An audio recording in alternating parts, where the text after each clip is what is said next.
Love that riff.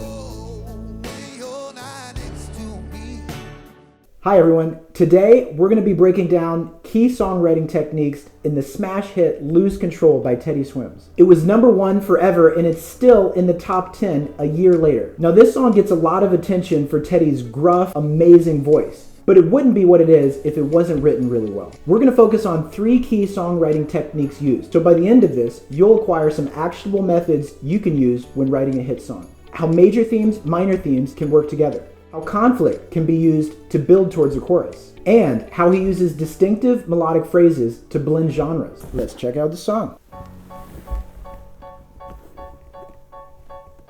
Love this choppy staccato piano.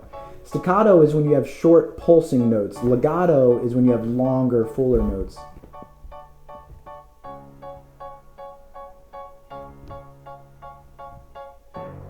Something's got a hold on me lately. No, I don't know myself anymore. Yeah. Feels like the walls are all closing in and the devil's knocking at my door. Whoa. All right, let's pause there. Something's got a hold of me. He's setting the stage, introducing conflict and tension from the very beginning of one of our themes. He's struggling. I don't know myself anymore. His next line is an elaboration. He's elaborating, building onto the theme. He's also using a fairly common technique of creating mystery. Creating mystery is common in first verses to hook people in. It creates a desire in them to want to stick around and hear what happens next. So far, he set the stage to be broad and virtually limitless. Something's got a hold of me. Could be a billion different things. I don't know myself anymore. Could be for a billion different reasons. And a resolution for this struggle. Could be a billion different solutions. That's a lot of billions. In the first few lines, he anchored us into the theme of struggle and feeling lost. Feels like the walls are all closing in and the devil's knocking at my door. He's elaborating on the state of his struggle, and he's also intensifying it. Intensifying at the end of a first verse is a common practice. Now, you have to increase the stakes and give them a reason to stay. With these lines, he's also using a lot of imagery here. He's not just telling you, he's showing you visually what's going on and what his state of being looks like. And also, whenever you can use figure of speech, it makes your job a lot easier, because people have already heard the figure of speech a billion times. And so you're leveraging their pre-existing familiarity with the concept. Actually, I think he's used 4 quasi-figure of speeches in the first 4 lines. He's also continuing the theme of mystery. Who is this devil knocking at his door? What is a devil represented in previous songs? What does the devil symbolize to you? What does the door symbolize to you? Let's listen to some more. Out of my mind, how many times did I tell you I'm no good at being alone? Yeah. Yeah, it's taking a toll on me. Trying my best to keep from tearing the skin off my bones. Whoa. Don't you know? All right, let's pause there. Out of my mind, how many times? He's changing up the melody. This often happens towards the middle of the first verse or at the pre-chorus. With this new melody, he's leaning into the staccato technique. I think the staccato piano and the staccato lyrics have a compounding effect. It's increasing the tension right before the big release during the chorus. He's continuing to elaborate on his state of being, but he's doing so in a way that's an abstraction. An abstraction is typically an elaboration that introduces a related but broader topic. Just like intensifying, abstracting is a way of keeping the listener engaged.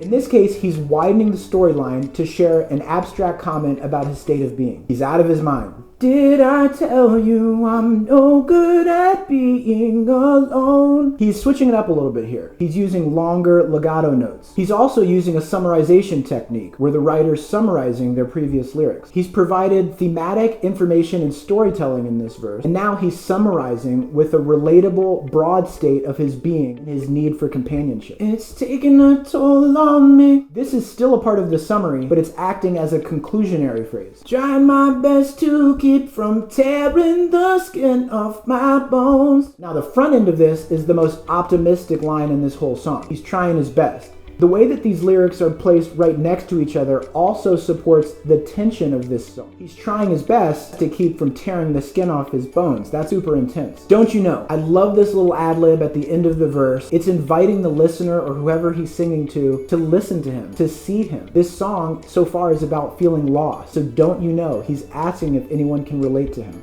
Oftentimes ad-libs are used just for the melody sound, like think of Mariah Carey in her song Honey. But it's awesome when an ad-lib can support the theme of the song, and that's what he's doing here with this Don't You Know lyric. All right, let's check out the chorus.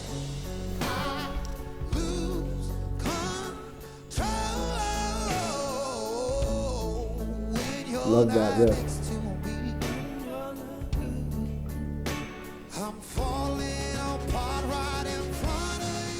Falling apart, easy to use, relatable figure of speech.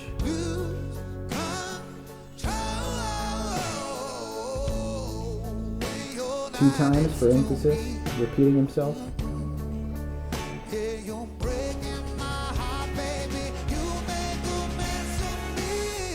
Alright. I lose control has now become an iconic phrase in music. And because of the breakdown, you can see how he got to this point. The tense lyrics, the way he was pairing themes of love and connection with struggle and conflict, and also the staccato melodic phrasing and piano that created tension. When You're Not Next to Me, a pretty easy love, togetherness sort of lyric, and I would argue this is one of the most important lyrics of the song. Of course, I Lose Control is the lyric that makes this song a hit, but this lyric, When You're Not Next to Me, is what makes this song a love song. So this is when the themes start to dance together. In the way the lyrics are structured, Teddy's pairing thematic lyrics of struggle right next to thematic lyrics of love and connection. I lose control when you're not next to me. You made a mess of me. This line also starts to sparkle and add dimension to the song because it's an alliteration. Mess of me, got 2 M's. Can't you see? This is another sort of ad-lib at the end of the verse, and it reminds me of the Don't You Know ad-lib. He's asking the listener to listen to him, to see him. He's lost. He wants to be heard. Let's check out more of the song. Switched up the melody there. I like that choice.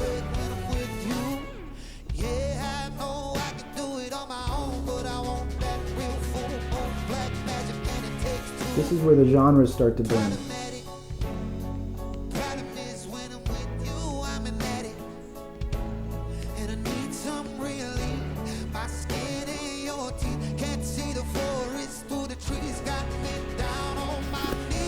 All right. Now, I really like the choice that was made to switch up the melodic phrasing at the beginning of the second verse. Oftentimes, second verses are a repeating pattern of the melody that was used in the first verse. In this case, by switching it up, it adds dimension. It starts to blend genres. It goes from being this sort of ballad staccato piano song in the beginning to rock. He also introduced some refrains. Problematic, and he also used Bad Habit. The use of these refrains in the verse supports the genre bending that he's doing in this verse. It creates sort of a call and response rap lyric. Blending genres is always nice to appeal to wider audiences. Bad habits hard to break when I'm with you. More alliteration, building on the alliteration from Mess of Me. Bad habits hard to break when I'm with you. He's got the B's alliteration and the H's alliteration. Alliterations do a number of things. They make a phrase easy to remember, which ultimately makes it catchy. It also creates a distinctive sound when you have 2 of similar sounds close together. It sort of becomes a percussive element. This is one of my favorite lyrics of this song.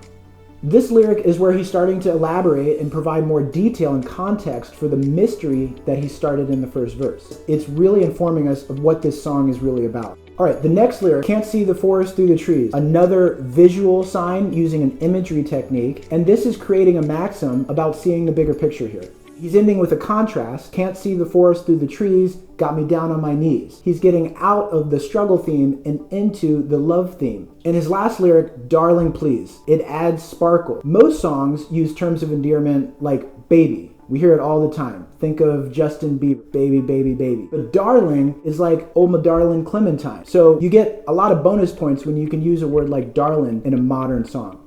Overall, let's talk about what happened here in the second verse. He gave more details and context for the struggle theme. It's about needing someone and a desire. It's about addiction. In the first verse, he used intensifying to engage the listener. Now, he's using details and refrains and switching up the melodic phrasing. Second verses are often more specific because something gets introduced in the first verse and then details follow in the second verse. He's also continuing to put phrases from the 2 different themes, love lyrics, right next to struggle lyrics. Bad habits hard to break when I'm with you. Full moon black magic, and it takes 2. When I'm with you, I'm an addict. All of this helps to build the tension. Let's listen to the rest of the song. Alright, so he's repeating the chorus.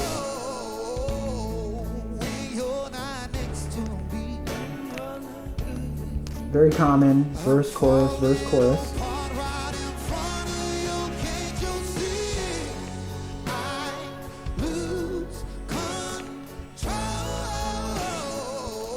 He said in an interview that this riff is a riff no one else can do. That's one of the reasons everyone's loving this song. It's such a difficult riff.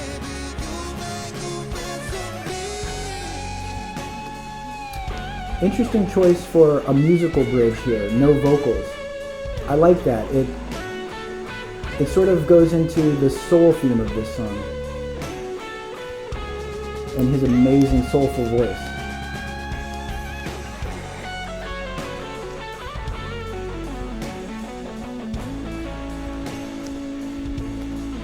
It's like the guitar is crying, the guitar is struggling here.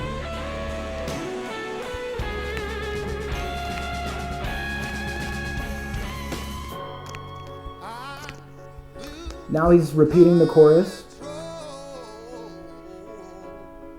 When you're not next to me, I'm falling apart right in front of you. Can't you see? I lose control. Added a little variety at the end of the song there with the way he sang I Lose Control. You're breaking my heart, baby. You make a mess of me.